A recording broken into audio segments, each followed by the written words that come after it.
Greetings, ladies and gentlemen. Nice to see you today. My name is Dustin Cormier, and welcome to How to Rock Astrology.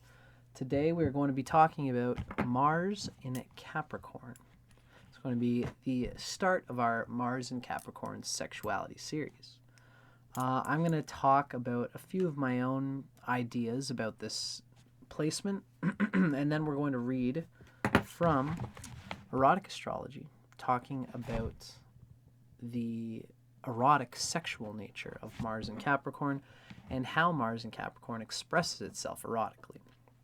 We're going to be talking about that in general through my spiel because, of course, Mars is a planet through which we express our aggression, our territorial instinct, our desire to conquer, and a lot of this is very much it's the yang dimension of sexuality.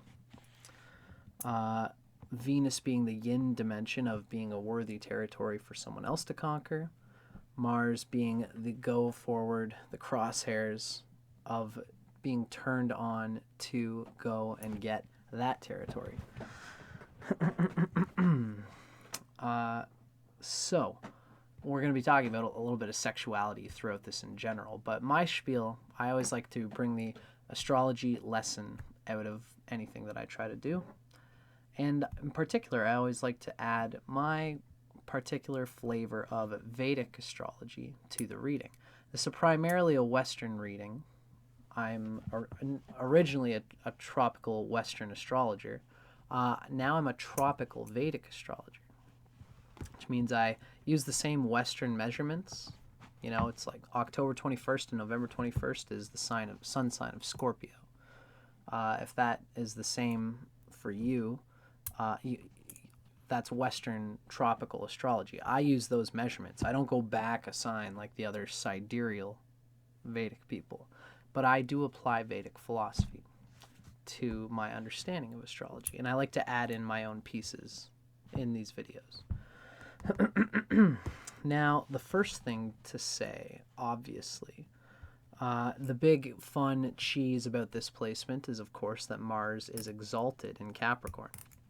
And today I'm going to really take a long hack at what that means and why that is. Why is Mars exalted in Capricorn?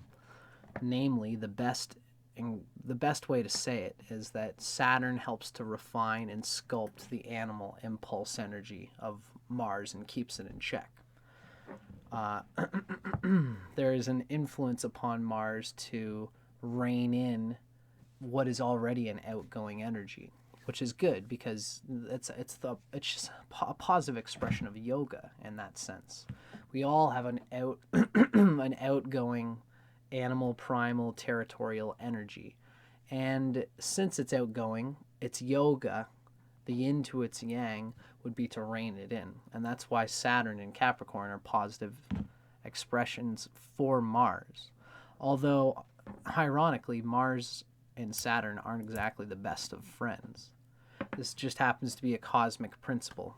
Not every planet is necessarily not every planet's exaltation point is necessarily a bad sign for it.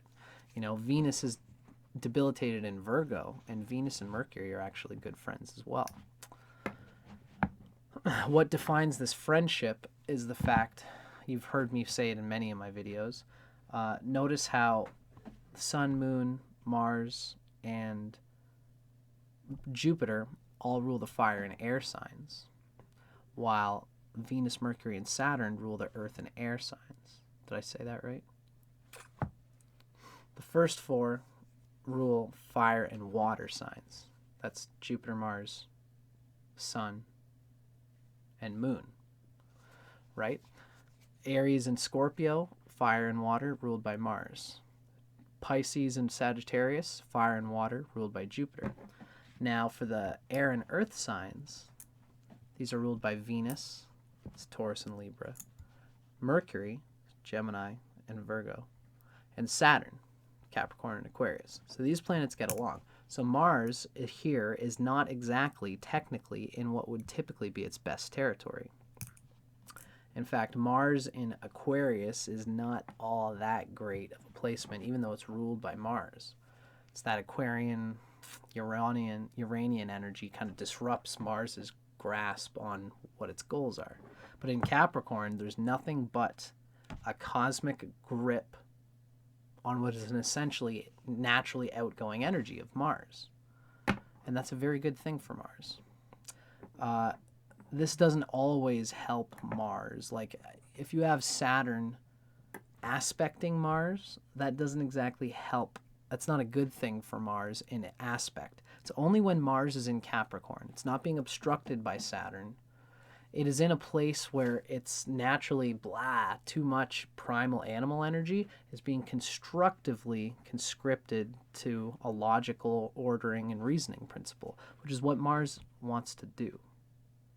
That's what's really great about this placement, is that Mars doesn't want to just act for the sake of acting. Mars actually wants to go out for what it wants to go out for and get it. It doesn't want to just react just for the sake of acting, because that's what Mars does when it's in Cancer. We're going to talk a little bit about that. But essentially, this placement of Mars is the best placement of Mars. It's the number one. Congratulations. If Mars is an important planet to you, this is a great place for Mars to be. If you're a Scorpio rising or an Aries rising, or if you're a Scorpio or Aries sun or moon, then Mars is a very important part of your energy field, and it is doing very well here in Capricorn. It's the best possible sign for Mars to be in. Even better than its own sign of Scorpio. And again, we're going to talk about why it is that Mars does so well being exalted in Capricorn. So the first thing I want to kind of get at is what does, we're going to talk about, eventually we're going to talk about Mars being in Capricorn and how this expresses in the character of Mars. Mars has character in every sign. And Mars in Capricorn can be dry, very reasonable, but also firm. And we're going to talk about that. But before we do, I wanted to make that point that Mars is exalted here, and this is the next thing that I want to unfold. What does it mean that Mars is exalted? Well, our first question ought to be, what does Mars represent?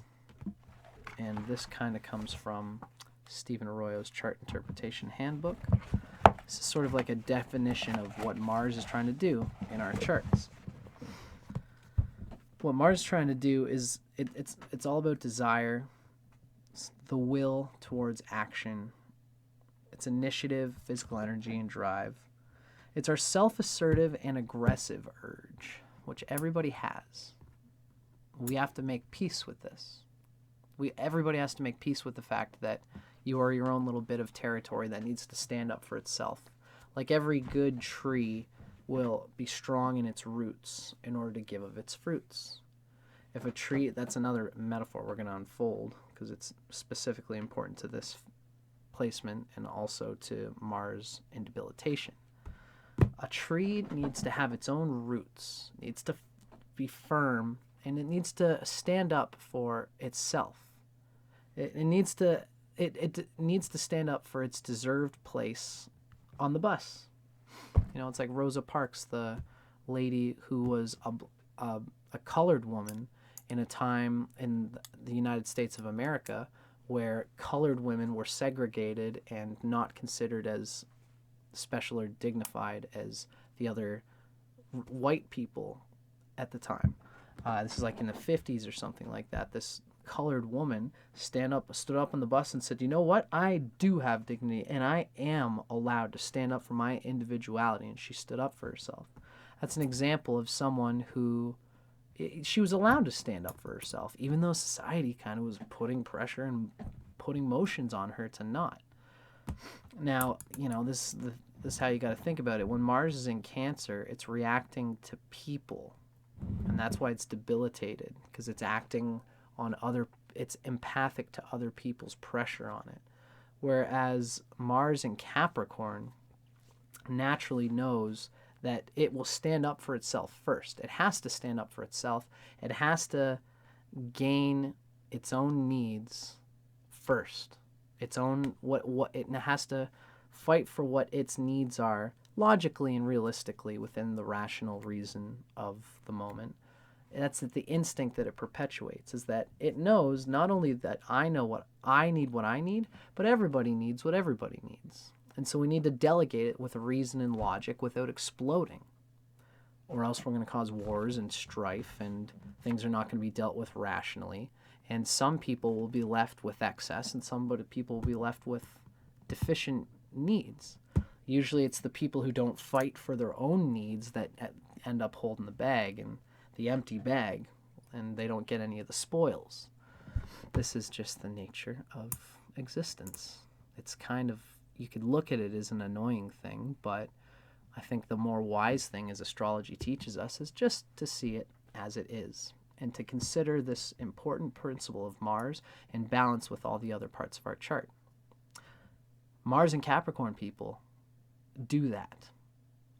In fact, it's Mars and Cancer people with Mars close to Cancer who wrangle their Mars and try to manipulate it and force it because they want to feel good.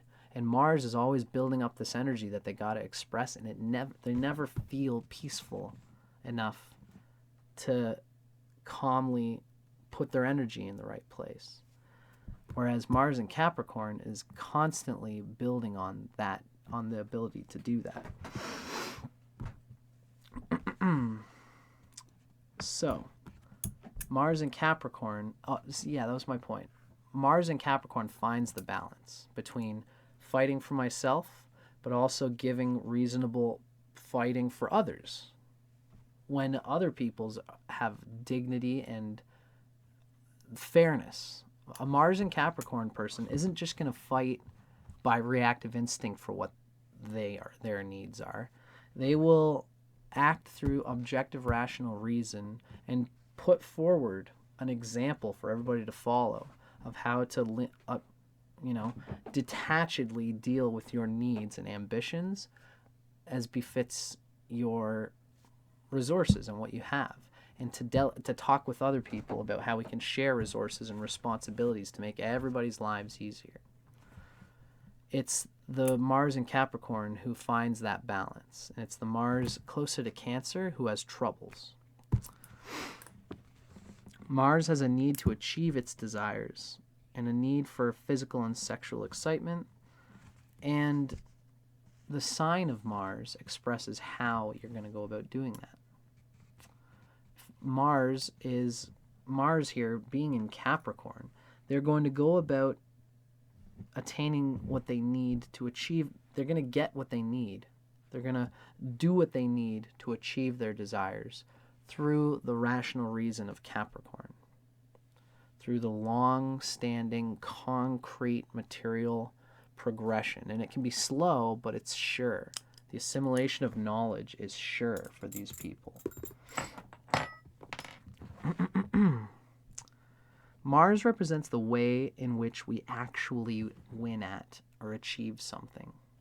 Like, how do we actually win it? Not just show a force, but strategize your show of force here. Like, a good general will not just, like, there's an old Chinese story of it's from Sun Tzu's Art of War, where they're trying to dismantle a tiger who is trapped in a corner. Now, if you can make what Sun Tzu thought was that if you can make a channel for the tiger to escape through, and they will run to go through that escape route, and then you can trap them, right? So that's what, when the tiger was cornered, all the soldiers moved to one side.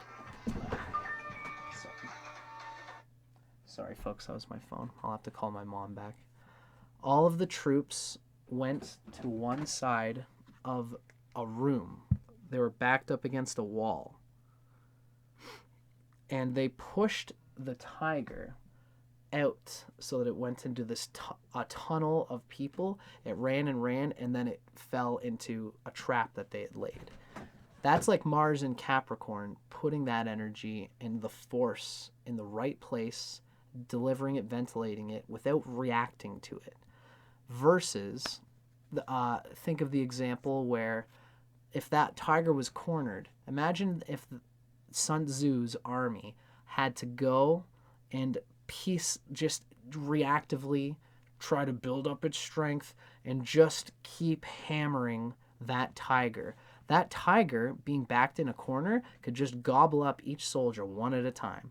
And, like out of an army of 100 soldiers, they might lose 30 soldiers trying to kill this tiger. And that could be some of their best soldiers.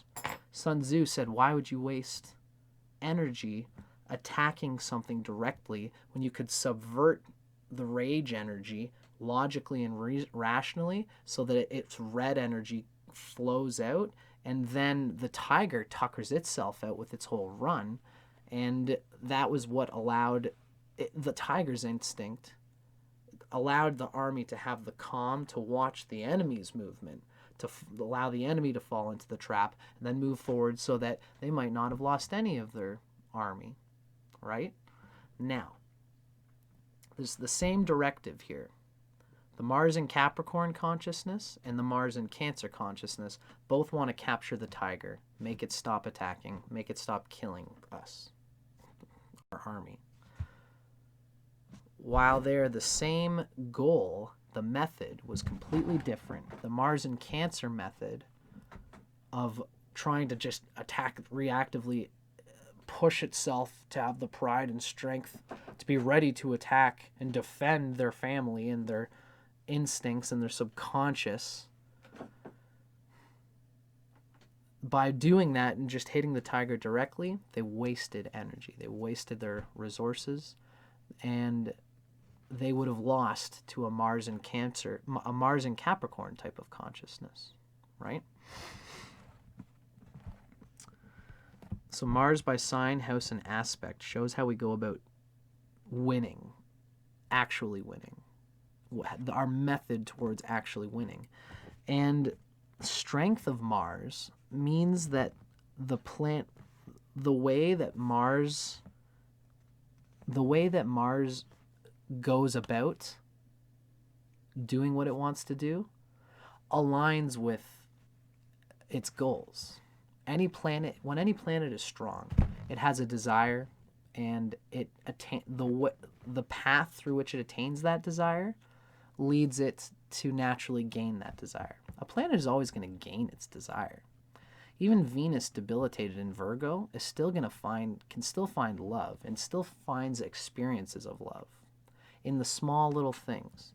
But if a Venus in Virgo person goes to a strip club and they enjoy all the little details of the flesh of the stripper or the person who they're all hot about, they're getting Venus, but they're wasting it because they're like at that moment, they're like a hungry ghost with a giant stomach but a thin neck. And they can only trickle the little bit of Venus in, but their stomach is hugely unsatisfied. But they're still getting it, right? So Mars in Capricorn here, not only does Mars wants to get what it wants, but it's doing that in the right way.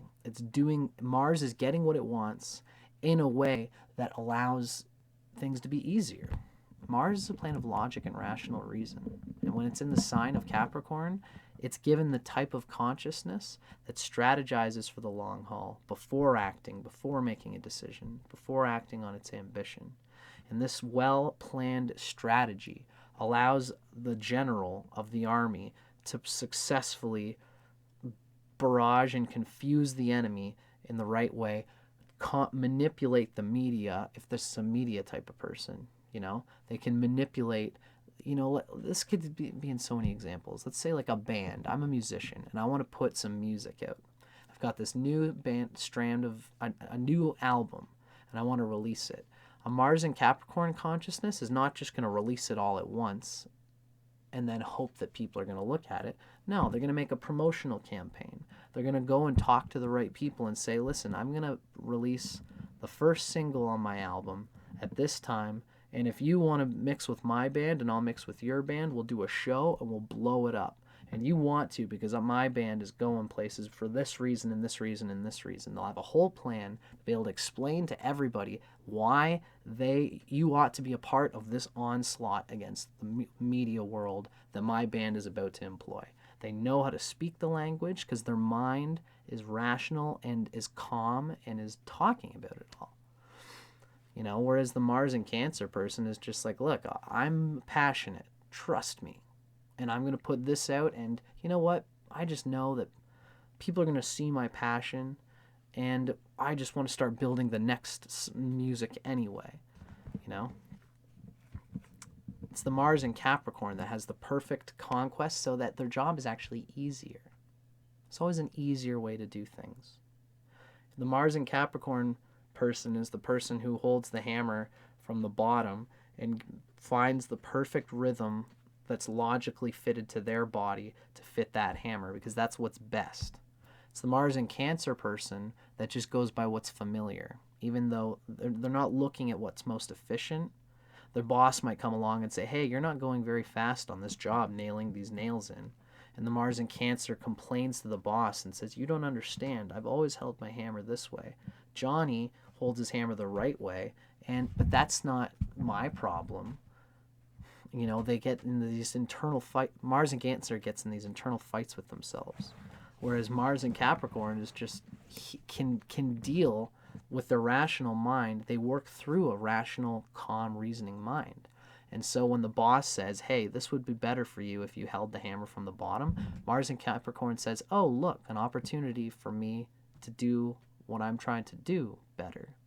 Great. Thank you for your constructive criticism. That's how Mars and Capricorn can take criticism, although they'll give it too. They'll be just as pushy about, and they'll stand up. Again, Mars and Capricorn stands up for its beliefs.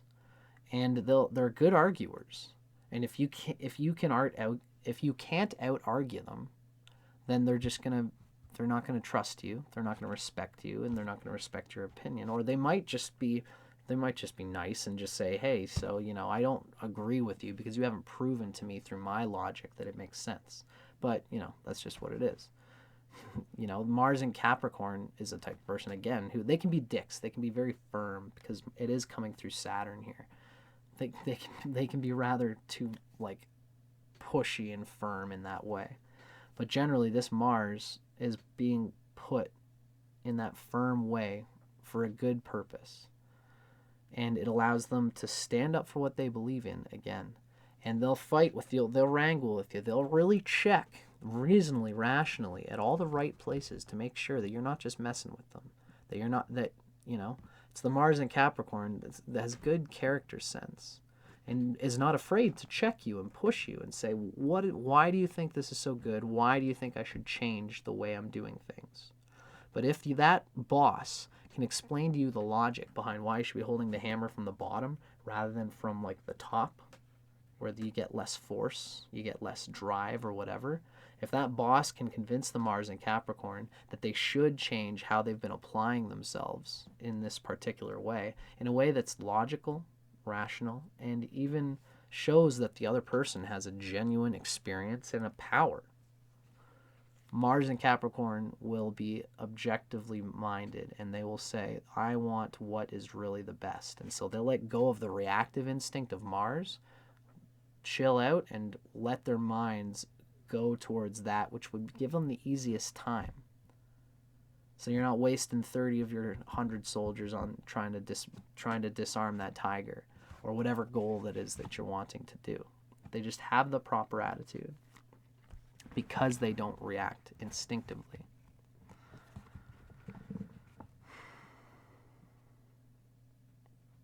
So, there's a few things I just want to say in terms of this, because it's a great thing to have Mars and Capricorn, and for it to be exalted. Mars, when it's in Cancer, it's tuned into what feels good and familiar to it.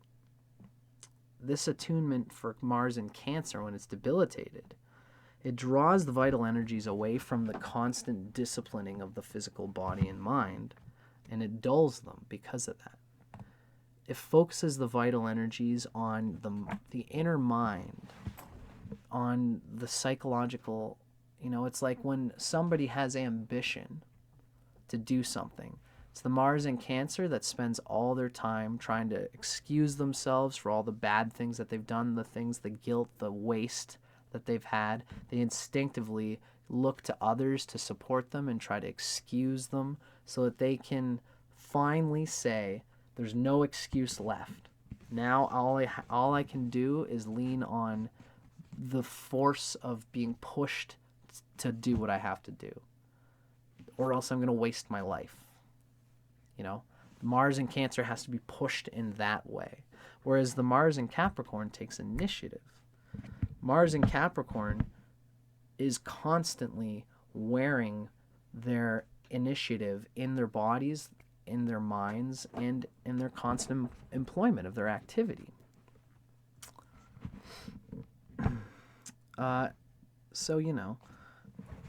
It's usually when Mars is in like Scorpio, Sagittarius, Capricorn, Aquarius, Pisces, and even Mars in Aries. All those areas, Mars is acting in its better state. It's not deluding itself. Here, on the latter half of the zodiac, Mars is now looking not in itself, at itself, criticizing itself. Now it's looking at what it's doing, and its criticism is being aimed at what it's doing. And Mars just has a better time keeping its work at an arm's length from itself so that it doesn't destroy itself with the outgoing criticism that Mars is just meant to do.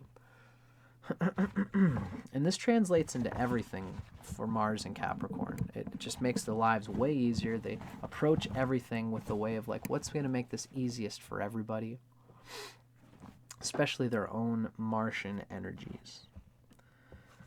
So it's not to say it's a very strong placement of Mars. In fact, some Vedic traditions suggest that this position can be a very powerful expression of Mars, but if Mars is ill-placed, if it's ill-aspected to other planets, if it's got malefic aspects to important enemy planets to Mars, then its laser beam action and willpower, because it's exalted, there's much energy. And if you put that in the wrong place, it can be quite destructive. An easy example would be if, let's say for...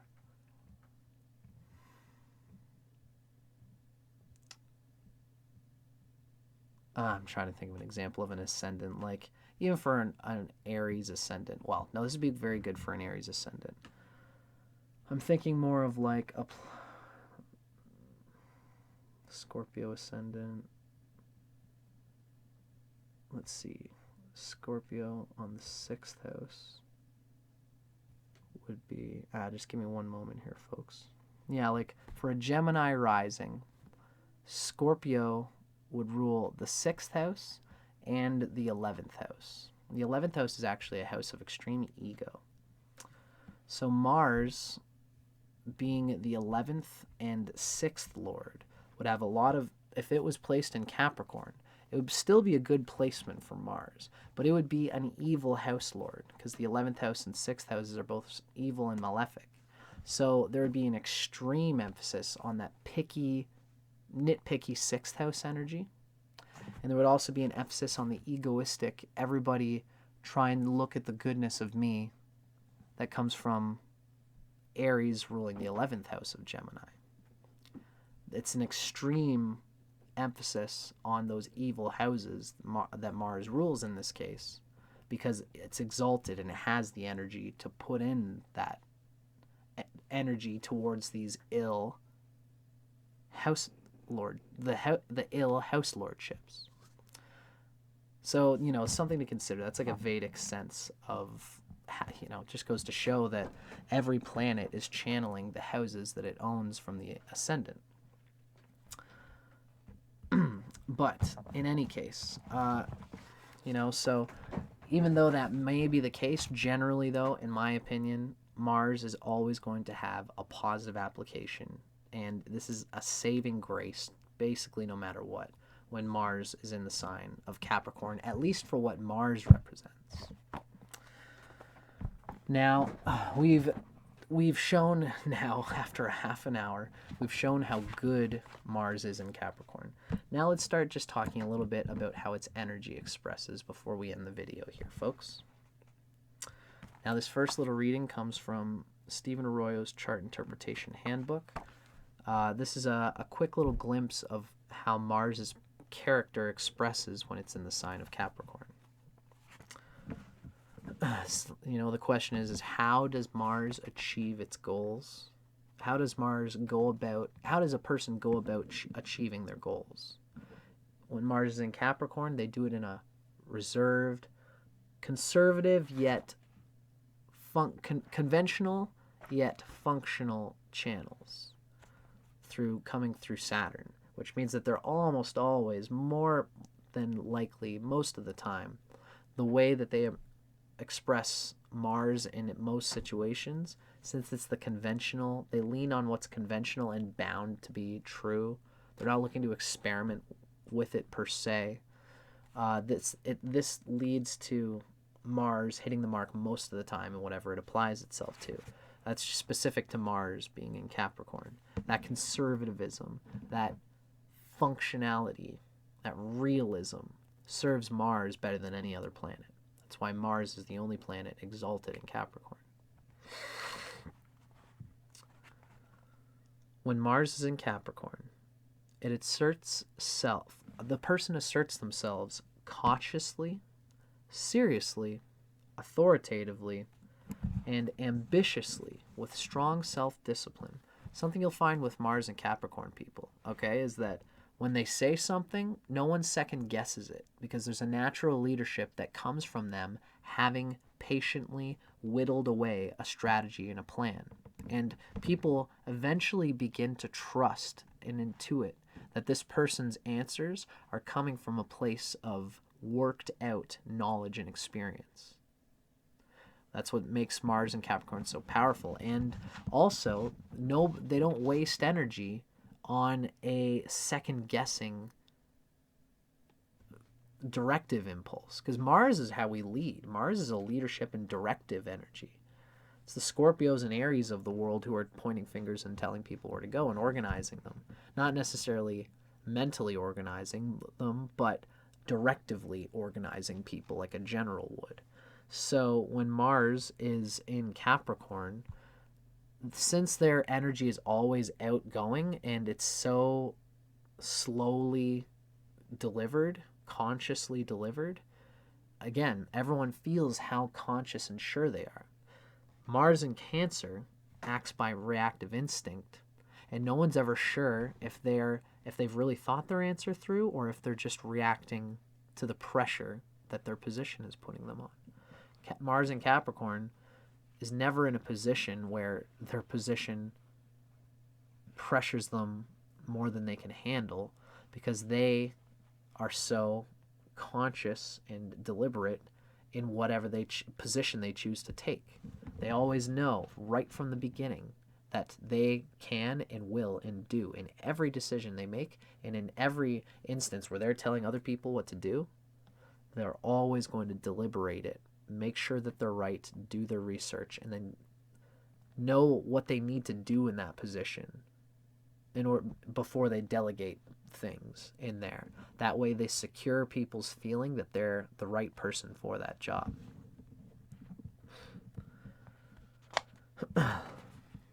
For Mars in Capricorn, decisiveness is accompanied by careful planning, calculation, and patience.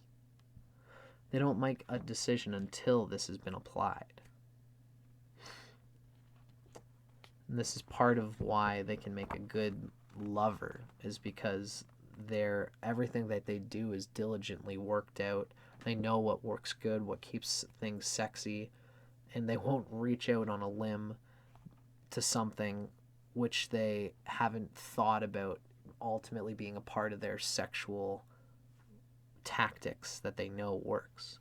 When Plus, not only that, but they will also objectively and detachedly look at new things which could work for them.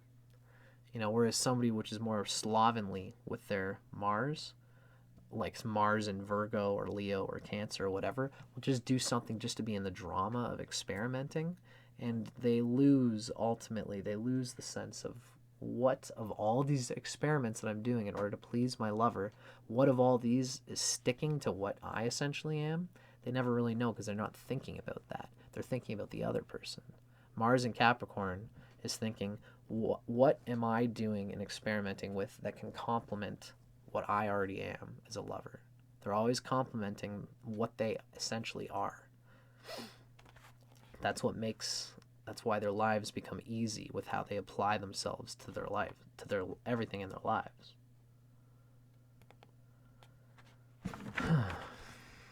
They pursue their desires steadily and persistently through conventional channels, as I said. And the sex urge is self-controlled, but strong and earthy. Lots of wonderful, cool things just like in all these books that I like to share with you guys. Now, before we go any further with, there's a few readings that I could always do, but at this point, ladies and gentlemen, we're getting to the end of this video. It's already 36 minutes in, so let's end this by talking about the sexy, juicy, fun energy of Mars and Scorpio. Now, this reading is coming from Erotic Astrology by Phyllis Vega. What exactly is it that brings out, what type of sexuality does Mars and Capricorn bring out of a person? Phyllis Vega tells us, in this sign, the energy of Mars is more practical than enthusiastic. This is an all-encompassing description of what makes Mars and Capricorn such a good lover and such a practical place for lovemaking. Because when it comes to lovemaking is something that draws us out. It's passion. And passion draws us out of ourselves. Just like Mars, again. Remember I was saying at the start, Mars is an outgoing energy that needs to be reined in by Saturn. Mars is the planet that expresses this outgoing sexual energy, of course. So, this says it all here. In the sign of Capricorn, Mars's energy is more practical than enthusiastic. It's a wonderful thing for Mars because it's always still going to be passionate, outgoing, earthy, like intense in the way that Mars is.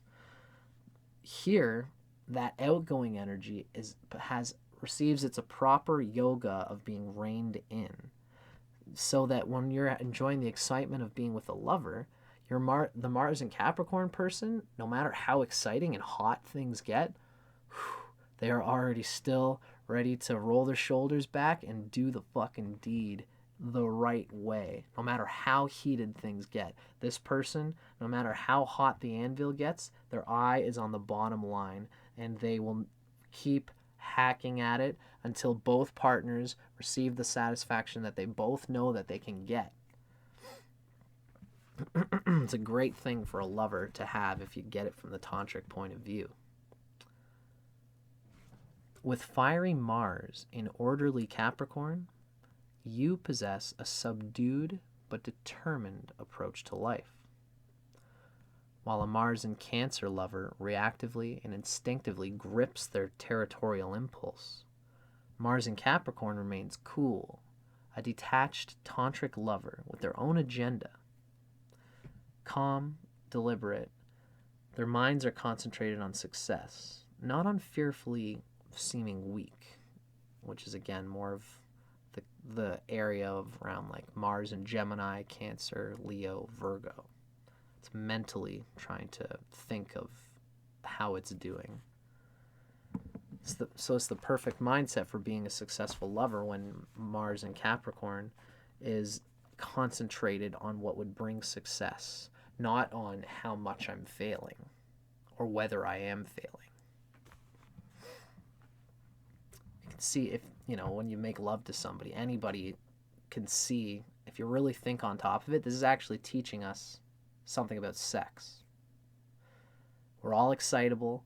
We all want to fully enjoy the passionate, just getting it out of sex. We all just want to let loose and surrender to it. But the best lovers are the ones who, like, again, when I said Mars and Capricorn, they don't lose passion. Although they're a bit firm, they're a bit dry for a lover. This dryness is the best thing to apply to what Mars is, because it's so wet naturally, because sex is so slippery.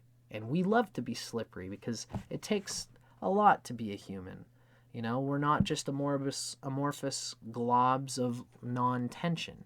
It takes a lot of tension to keep a molecule within a little single piece of space. It takes a lot of tension to bring a whole skeleton and muscular apparatus of brain cells and skin cells through gravity to squeeze into one little singular organism that it is humans. We all are in a state of tension, and sex is this beautiful primal animal release from that.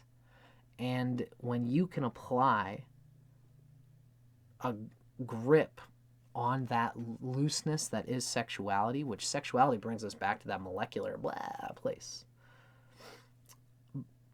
The power of Tantra, the power of good lovemaking, is not to surrender that wetness, but not to surrender your ability to firmly stay in the controlled mindset, to apply your mind in your body, even in the state of sexual passion and intensity, to apply your mind and body detachedly, so that you can enjoy for yourself as well as the other person the rapture of the sexual experience at its best, as an art in itself, as a technique, a method that needs an art that needs to be applied. Some people say lovemaking is not an art. I would think, I guess, I don't know, that's a subjective or whatever, but this does go to show that the best type of lover can apply themselves diligently in a way that brings out the best of the passion that is sexuality.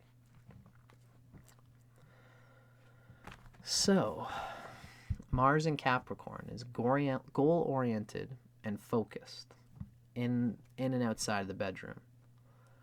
You like staying on top of things and aren't afraid of hard work. You tend to approach everything in life with a cool, level-headed manner. Whether expressing anger or sexuality, you believe that you must always maintain strict control over yourself and your feelings.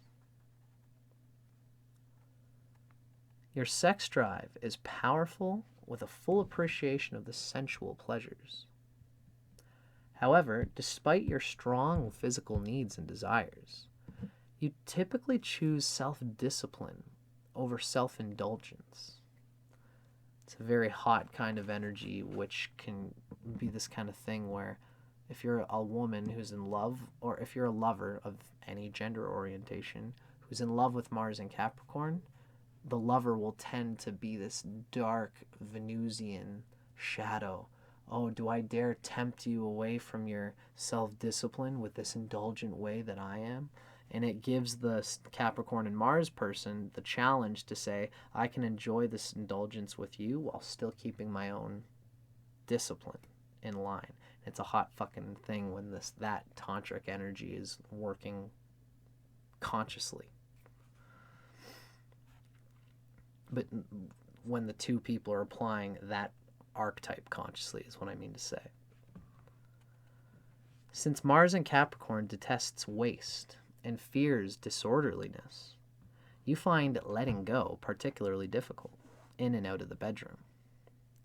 But beneath your restrained exterior, you are sensitive, passionate, and very much in need of love and affection.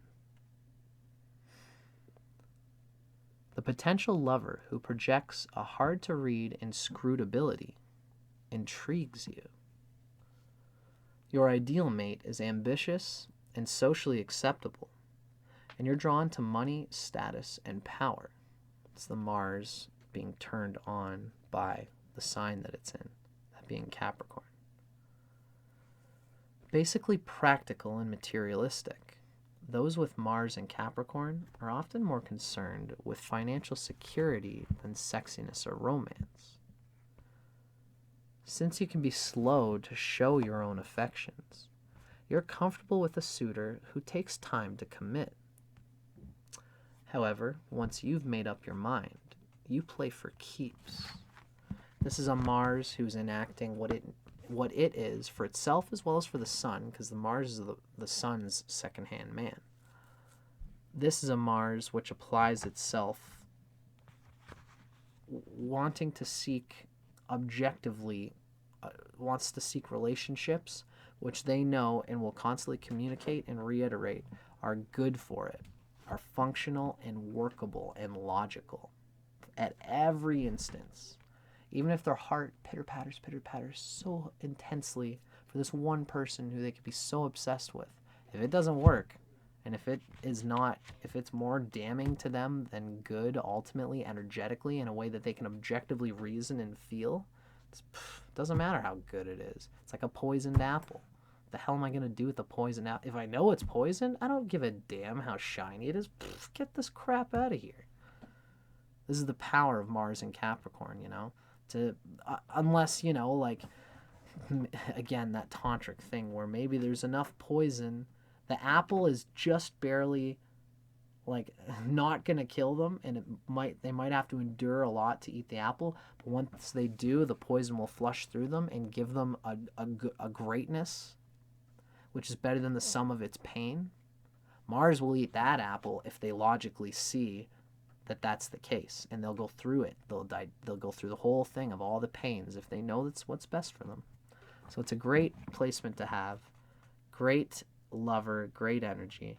And we're going to see, if you watch the rest of our Mars and Capricorn series, we're going to see how this strength of Mars being exalted here is going to add positivity, nobility, fearless leadership, and a practical sense of how to manifest whatever the sun of all the 12 sun sign positions are seeking. In the next part of our series, we're going to be listening to Mars and Capricorn with the sun in the 12 signs. So keep your eyes peeled, folks. I hope you guys enjoyed this. I'm Dustin Cormier for How to Rock Astrology. See you on the flibbity jibbity joo-wah. See you on the next video. Later.